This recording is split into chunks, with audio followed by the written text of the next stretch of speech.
Hey everyone, welcome to the show. We've got an awesome interview we literally just recorded with Anthony Pieri. We'll get to that as soon as possible, but before we do, a little bit of housekeeping, a little bit of things that are coming out in the Klue world. One, Klue Labs, our latest piece of research content where we've been analyzing, aggregating over 3,400 win-loss interviews to find trends into why deals are being won and lost. And we just released some data about competitive presence in deals. Literally just out. So go check that out on Klue's LinkedIn. It was a really fun piece of content to create. What else we got? Well, oh my God. Klue Labs, 1.5% of deals are non-competitive. 1.5% of deals are non-competitive. Go check out Klue Labs, find out the rest. Also, we just filmed a Power Half Hour event where it was me, it was Adam, the whole community showed up, and we got to talk about how you take win-loss insights and use them to drive strategic change at your organization. So make sure that you go to the community. The community will be in the recordings in the Compete Network community. We do these Power Half Hours once a month. There's a topic presentation, but the whole community kind of chimes in, shares questions, their own expertise. It's awesome. Speaking of community too, all of the Compete Week recordings from our in-person sessions and our virtual sessions, including Anthony, who did our keynote on day 2, are also in the community. Grayson will put a link somewhere here, either in the description or whatever. Go to the Compete Network community to check that out. And last but not least, last up, if you are the type of person who loves to laugh until you cry, you should check out Clueless, the 17-minute film about a competitive deal story starring a whole bunch of people at Klue, in particular Grayson. Absolutely hilarious. Go check it out. You can find that at klue.com/clueless. I'm the kind of guy who likes to cry until he laughs, so it may not be for me. Anyways, let's get into our conversation with Anthony, breaking down everything to do with Freckle versus Klue. Let's get into it.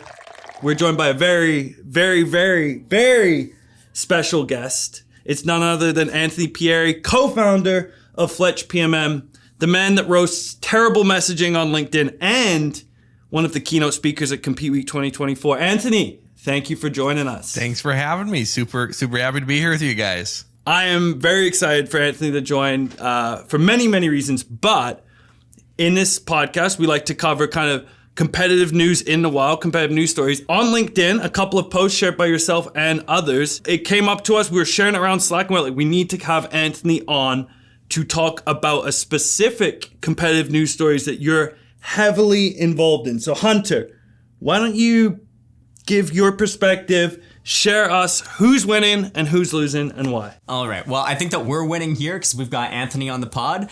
But who else is winning? We've got Klue and Freckle, a couple companies that we're going to be talking about today. Super excited for this. But basically, the backstory is sales, marketing, RevOps pros, they are going absolutely bananas over some of these new tools that are coming out around go-to-market automation. So basically, a little bit of backstory. There's a company called Klue. It's been out for a couple of years now. Recently, like the past year and a half, it has been on an absolute tear. Like a bajillion% growth, huge funding rounds, like the whole shebang. Anytime you've got a big player like that comes up, you've also got the challenges that are coming into. So Freckle comes onto the scene a little while ago, and they are positioning themselves as the Klue alternative, the easier to use solution, essentially. And so this space, it could be massive. You know, I feel like we're kind of watching the early, Salesforce versus HubSpot kind of type dynamic play out here. We'll see how it plays over the next couple of years. But Anthony is doing a ton of work with Freckle around their positioning and their core messaging here. So super excited to have Anthony, you on the pod to talk about this today. So I guess let's kick things off with a little bit about Freckle and the positioning here. It's not super common that you see, a company directly calling out a competitor in their positioning. So curious to understand, what made it the right call in this case? So Freckle, early stage company, just raised pre-seed. So they're very small. They actually are thinking about go-to-market, in my opinion, in the right way for their size. When they launched this whole idea, a lot of people gave them pushback, and they were like, this is going to really pigeonhole you. Basically aligning their success to Klue, going after the market of people using Klue. But Nathan, their founder, is a really sharp guy. And what he correctly, I would say, noticed is that he needs initial traction and initial people to understand what they do and an initial market to get his first big batch of users. So the strategy that we ended up landing on made a lot of sense for what he was doing. And just so that everyone even knows what we're talking about, right? Basically, Klue is the Photoshop or the Adobe in this race between the two companies. They are extremely flexible, extremely powerful. But if you're a new person and you're not a designer and you open Photoshop, you can be very overwhelmed. I've described Photoshop like going into my grandma's attic, and there's all these boxes and drawers and subfolders and things like that. And I'm like, I know there's just gold in here. I don't know if I will be able to find it in this big mess of stuff. But someone who knows their way around the attic really can do a lot of amazing things. So I've listened to podcast interviews of the founder of Klue, and he said, like, on calls, he's like, we are not trying to dumb down the product. Like, we want it to be as robust and powerful and flexible as humanly possible. And there's analogies with like companies like Webflow. Like, Webflow is not Squarespace. Squarespace, like, I can open and make a website in like 10 minutes. You cannot do that with Webflow. Like, there's a whole system to make Webflow sites. There's like standards that are being agreed on. And there are a convergence of Webflow agencies who are people who are deeply, deeply into that ecosystem, can really use it well. And you don't really make Webflow just yourself as an average user. You would hire a Webflow agency to make the website for you. Klue is also seeing Klue-gencies, is what they're calling them. Like GTM engineers is like the technical term.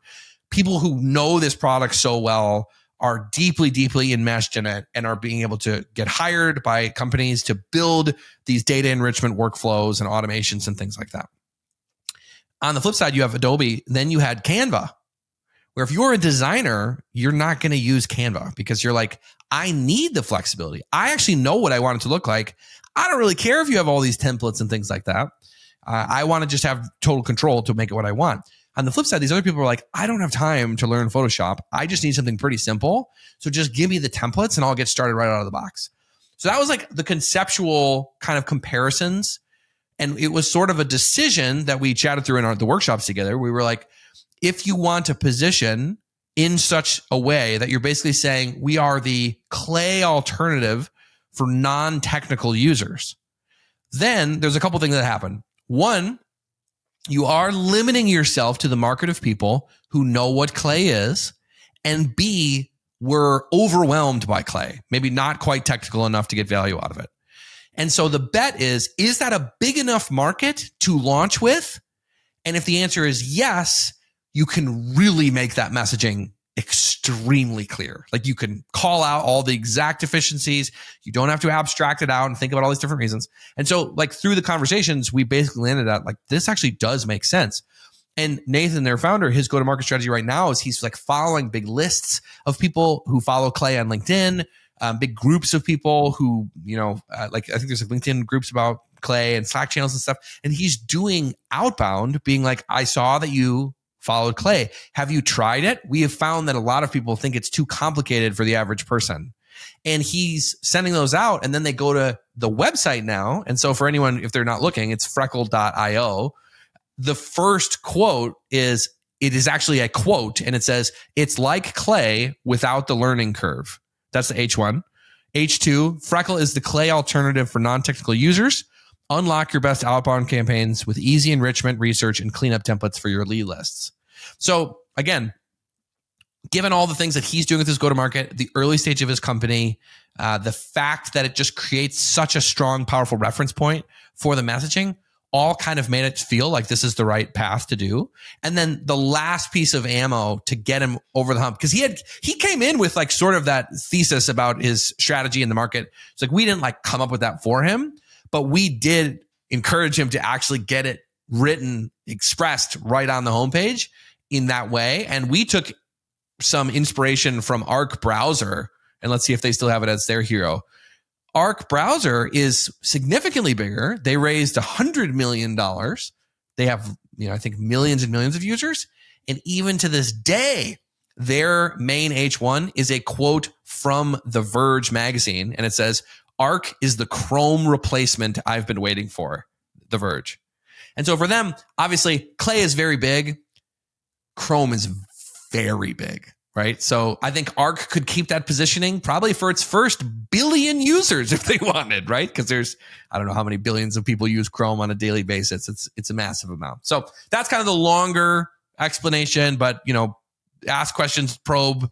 Happy to go deeper on any specific part. As an Arc fanboy myself, as soon as I saw that when you were kind of breaking down the messaging, Grayson as well, big Arc fanboy, turned me on to it. You're a man after my heart. And as someone that is the designated crawl space guy at my in-laws' place, I also resonate deeply with just being in a maze of stuff and not knowing what I'm looking for. So a couple things are landing with me, but two things that stood out as you were talking there through sort of the initial maybe strategy behind why position this way.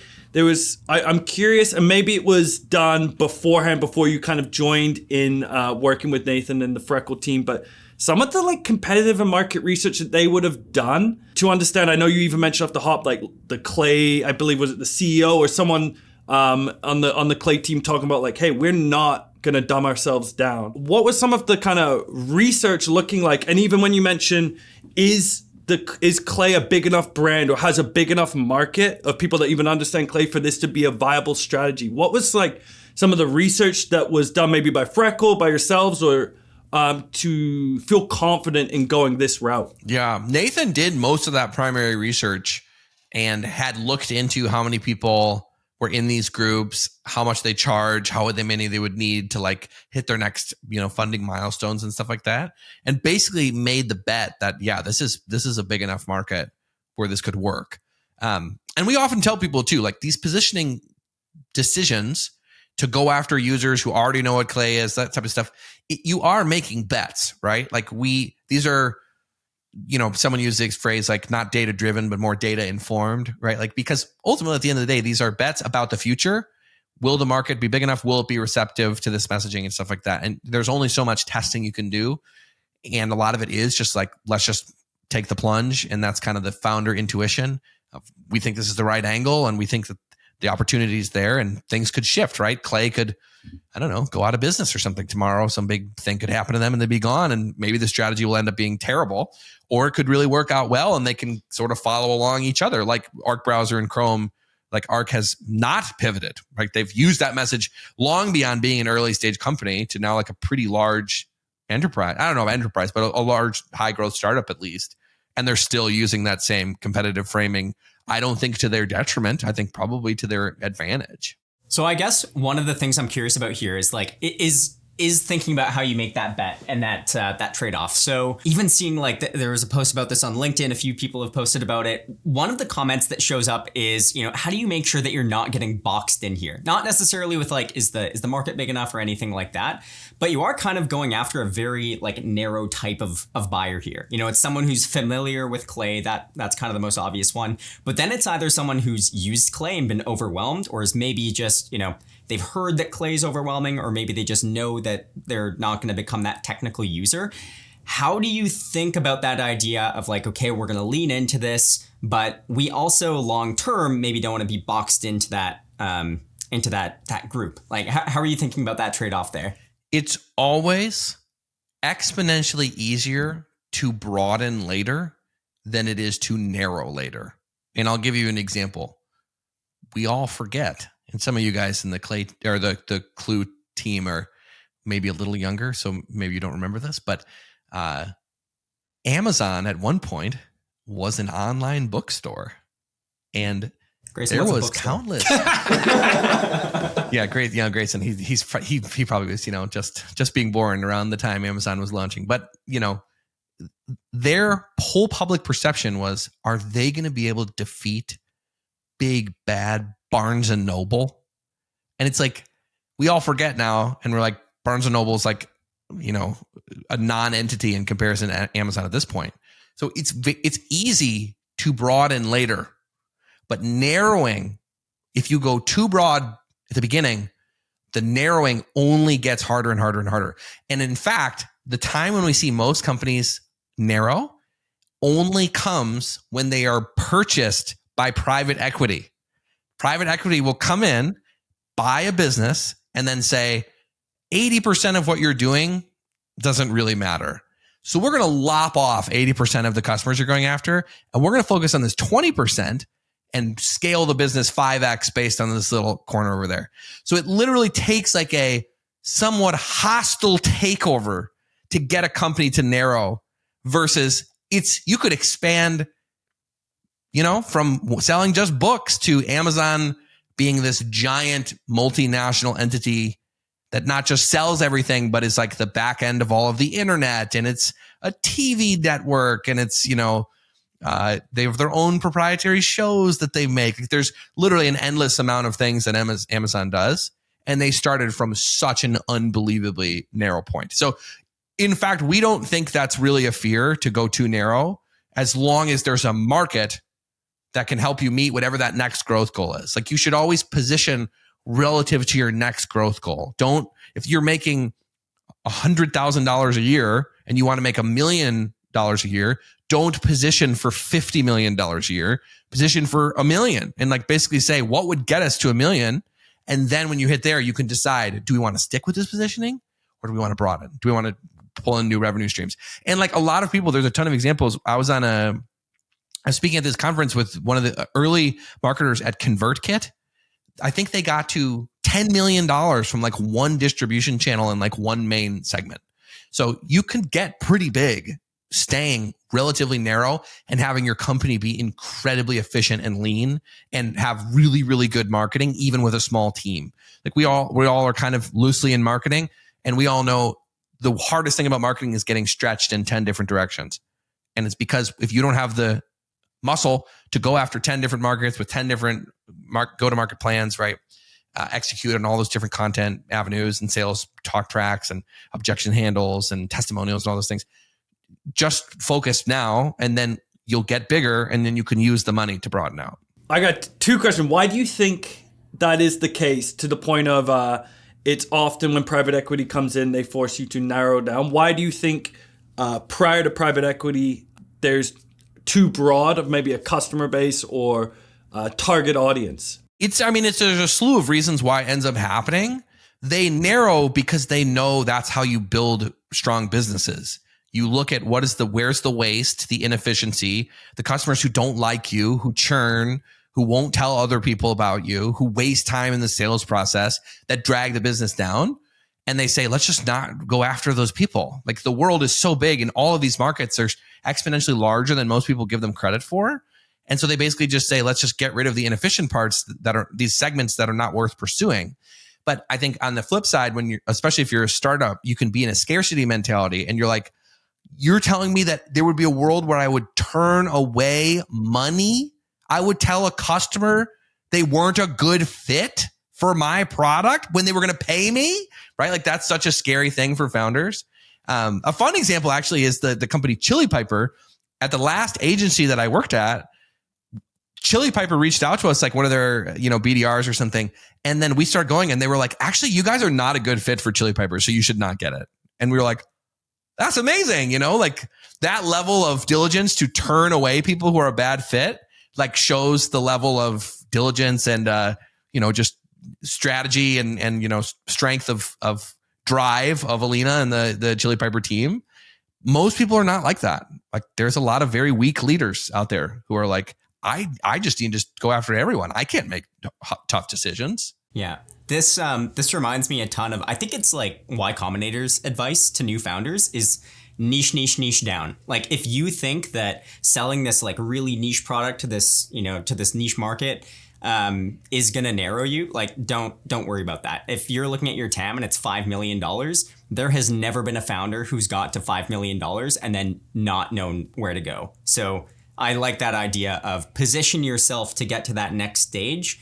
And then, you can always reposition yourself. Hopefully it's not a huge deviation. That's kind of where the bet comes in that you're talking about.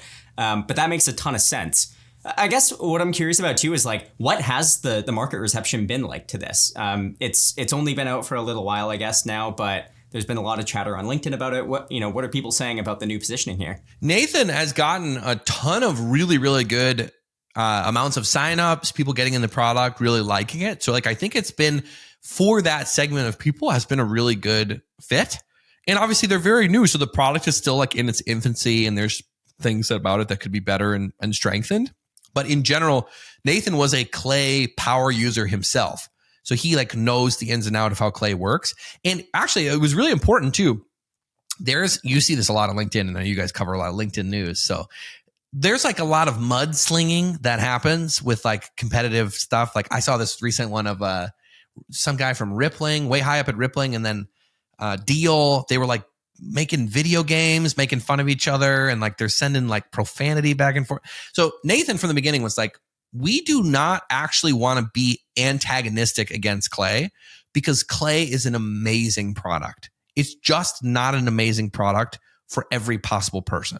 And like, that's the goal is, as a startup founder, can you find an underserved segment of a big market leader that you're not going to be prioritized by the big segment, right? Like Salesforce now is trying to play catch up to really help small businesses use them because HubSpot was completely, to use the overused phrase, eating their lunch. HubSpot came out, was PLG. Everyone could just use it. It was $20 a month per user or whatever it is. And so they were dominating in small business. You can't even get a Salesforce license off the ground without a 7 to 10K implementation partner. And they have like a PLG arm, but you can't really do anything with it. So like Salesforce now is like, oh shoot, maybe we should focus on small business also. But like the goal would be like HubSpot would be like, yeah, Salesforce is great. It's if you're a massive Fortune 500 company, sure. But if you're a little company like this, like it's too much. You don't need that much. So we've made a product for you. So like even when we were writing some versions of the copy for the page, we would send them over and Nathan would be like, no, this is too mean. This is too antagonistic, and like even that main phrase in like the problem section, right? we iterated on this a bunch, right? Klue packs plenty of power, but it's not a fit for everyone, right? And so talking about like, yes, this is a great product, but not everyone's going to learn Photoshop. Not everyone's going to be able to get this deep into this type of stuff. It's such a testament too of like knowing your actual differentiator, knowing it's going to resonate. If you don't, I mean, ideally you should never ever mudsling, but the fact that you can just say like, hey, we're very clear on the niche that we're serving. It's great over here, not so great over here, and that's fine. Klue wasn't built for everyone. We're also not built for everybody. We look similar, but we're actually quite different. Even in the way that Anthony spoke there specifically, I mean, we've covered a lot of competitive news, both great examples and maybe not so great examples with the mudslinging side. And I think the big thing we've always touched on the competitive positioning that doesn't land is it's not buyer centric. It's just sort of either they're lying about features or they're snake oil salespeople, and it's just mudslinging. And then it's like, where was the buyer in all of this? And it's like from Anthony's perspective, even I can't recite exactly what you said, but sort of that like core positioning, it's baked in on like the value that Klue provides the buyer and that customer. But here's our slight differentiator. And I've heard this over and over with like talk tracks you've helped build for sales teams. Some of like our new releases or when a competitor stuff comes out is like, acknowledge it. Don't start with just slinging mud, and remember that it's all about how does this serve the buyer right now. I love that piece. I got a question for you, Anthony, maybe beyond just the Freckle of it all here, because you've worked with a lot of different companies. Have you ever presented this approach of being very direct about your competition with other founders? And if so, what were their reactions? Oh, yeah. I mean, so the team behind the scenes, it's me, my co-founder, Rob Kaminsky, and then we have a copywriter named Kate Guerrero. So Kate will work with either me and Rob on each project. And Kate and I, we talk about it like every time because she'll watch the calls, the workshops, basically to be able to write the first page and stuff. And we always are just like, if people just say it, like the reality, without the abstractions, without, like hiding it, the messaging just gets so much better. And it is truly just, are you willing to be bold or not? And the vast majority of companies are not willing to do it. And so they will land on a much more vanilla version, which is like, you could imagine a version of Freckle being like, data enrichment, that's easy to use. And then people would see that and they'd be like, well, Klue does data enrichment. Who's this little startup? Why would I use them? And then you've lost the whole argument, because if you just say like, we're easy to use, like Klue is not like I said, the founder had that like in his behind the scenes, but they're not like advertising we're hard to use.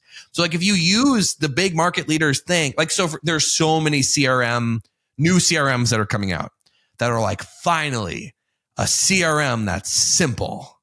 And you're like, okay, like, it's not that compelling. Like versus if you were gonna go after a specific CRM and you were like Salesforce, you call them out by name, because that's the thing. The guy Pep Leov, the founder of Winter, he talks about this all the time. He's like, if you are not the market leader, the first question everyone will ask is, why are you different than the market leader? And if you haven't spelled that out in a really, really crystal clear way, it's just not going to land. They're going to write you off, because you're asking them to change their mental ordering of Salesforce is the enterprise guy, HubSpot is the SMB, who are you? And you're trying to fit the whole positioning. You're going to get a spot in their brain where you can live. And so if you don't help them see like in relation to these other people where they live, the whole strategy is going to fall flat. It kind of comes to, this is like not even just a positioning thing. This is a copywriting thing. It's like specificity helps people place themselves. It's even storytelling. You want to be able to place someone somewhere. And oftentimes when and this is one of the Anthony staples of his LinkedIn roasts, as I like to call them, is like when it's just jargon and adjectives that have no substance. How is someone supposed to place themselves, situate themselves, or be like, yeah, this is where I am, and wherever they're like the picture they're painting me. I'm curious about you, Hunter, flipping it over to you on this side too, in terms of Anthony mentioning like companies often aren't bold enough. I mean, you didn't compete here at Klue. You've worked on a lot of positioning, talk tracks, even external copy. Like, how have you navigated that in terms of the spiciness of calling out a competitor directly versus maybe not naming names? I'm perfectly comfortable with calling out a competitor directly, whether that is on external material or if that's on like a talk track or whatever. The reality is, like, your buyers considering that competitor, they have in many cases brought up that competitor themselves. There's no point in like shying away from it, in my opinion. The two considerations that I would have, though, is that like, one, you're not bad mouthing the competitor, and two, you should, in the same way that you kind of like narrow down your audience to a certain degree, I actually think you should narrow down on your differentiators. Like in this case, there's one differentiator that makes a ton of sense here, which is simplicity. It's easier to use, right? These are the 10 things that make us different from Klue. And I'm sure that there are other things behind the scene, but what's the one thing I'm walking away from this with?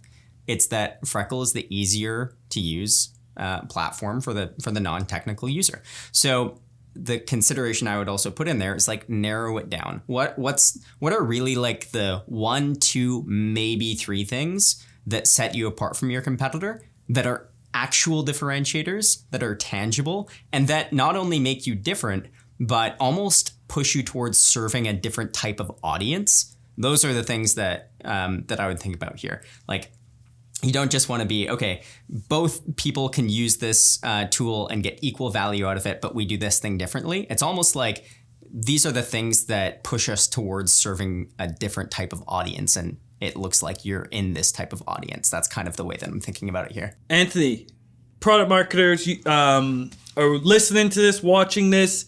You're sharing sort of how the sausage is made, and they're thinking to themselves, maybe I should be calling out a competitor in some of our core messaging like Freckle are doing right now. What do you think they should keep in mind, and how should they go about making this decision? Yeah, I think, you guys have all been saying really good guidelines and guardrails to doing this well. I do think, like, we're big fans of the OG positioning queen of April Dunford, and she wrote her sales pitch book, which, it's really good for anyone who has not read it. And the whole concept is like really being a guide to the people that you are trying to convince to buy. And basically, like, she tells this example where I think it's someone like shopping for toilets or something, or she's shopping for a toilet.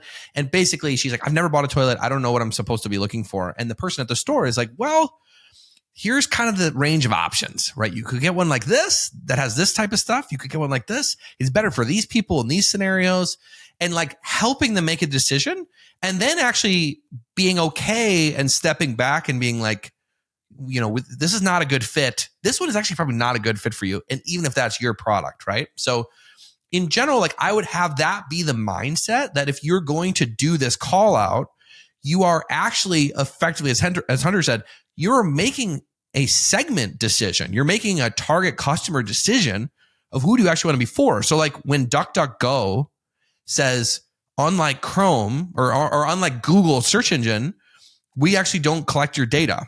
We monetize in a completely different manner. And for some people, who gives a rip, right? They're like, I don't care. Google has all my data anyways.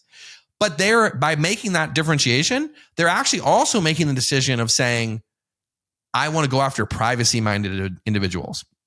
So it's like a company strategy thing. Choosing to go against the big market leader is the bar. Like at one level, one caution we would make, it's not smart to do this type of back and forth if the company is not that much bigger than you, right? Like we see this a lot. People are like, who's your competition? When people come to work with us, we ask them, who's your big competition? And they'll be like, wow, this company just launched at Y Combinator and they're coming out with cooler features than us every day. And I was like, how many times does that company come up on sales calls? And they're like, oh, well, never. No one's ever heard of them. We're both small and trying to, like, that's not, so you wouldn't be like, we're the better alternative from this other small company that no one has heard of. Like this type of positioning works when your Arc browser going against Chrome or your Freckle going against Klue, who raised 500 million at I can't even remember what the valuation was, right? Like those are the things that where it makes sense, where you can say, or even Canva going against Adobe, the suite of Adobe things. Adobe's, worth, I don't know, $300 billion market cap or something. Like Canva's like, there's a huge market. Like they're big enough. They're fine. Like they're exponentially bigger than us. And now it's funny because Canva is obviously a lot larger. HubSpot did it with Salesforce. So like being able to call it out is really dependent. Are you willing to make the bet on that segment? And if the answer is no, then don't do it, right? If you're like, nah, it's too small, or, we think there's gonna be too much backlash or something. In Nathan's case, right, it made sense with what he was doing, how he was getting his customers, how he was going to go to market to actually just call it right out. One other thing as well, actually, I think of you, Hunter, and some of the win-loss interviews you've been running, that positioning against a market leader can also be, that competitor could be a manual way of doing things. Like when maybe in Anthony's case, where there's like, oh, this company has come up with a Y Combinator or whatever, and there's a bunch of kind of parity level competitors, but maybe the real big competitor is doing something manually in spreadsheets or something like that. And that's kind of the market leader or the thing that you should be anchoring that you're positioning against. Last question here for you, Anthony. This reception went very well. I mean, I think as you break down the strategy, the examples here, this is awesome. But I'm curious, maybe as you've gone through this process and worked with a company that's been so willing to talk about the competitors in this way, if you look back on your sort of career, has your perspective on calling out the competition or positioning against the competition evolved throughout your career? Yeah, I think so. I mean, even since we started the company, right? Like the goal from the beginning was always just what's going to give us the most clarity to the people who are trying to figure out if they should try us out or not.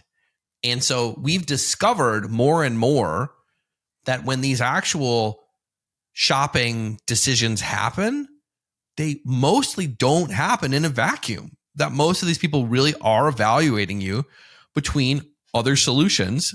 And the more that you can just be aware of where you fit in the market, the better the clarity is going to be, and the more you're going to be able to explain your value in a really crisp and succinct way.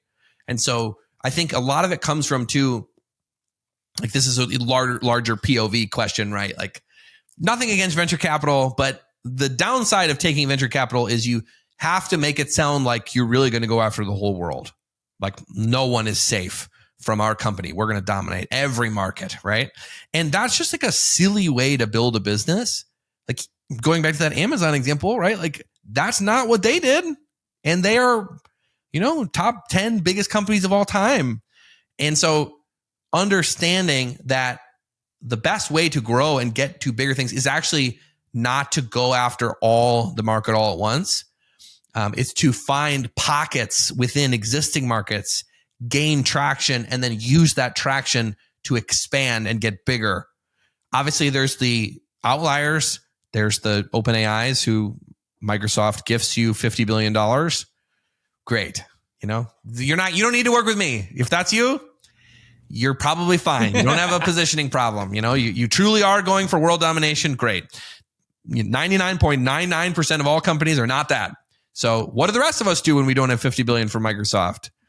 Probably don't adopt OpenAI's total domination strategy, right? Maybe think about the fact you got one or two marketers and think about what's realistic and then say, I'm going to go find a sub segment where I could really dominate. Well, on the topic of positioning and segmentation, there's your positioning for those not seeking world domination. FletchPMM.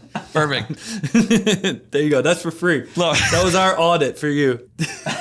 Anthony, this was so much fun. Always love getting to hear you kind of share the strategy behind who you're working with.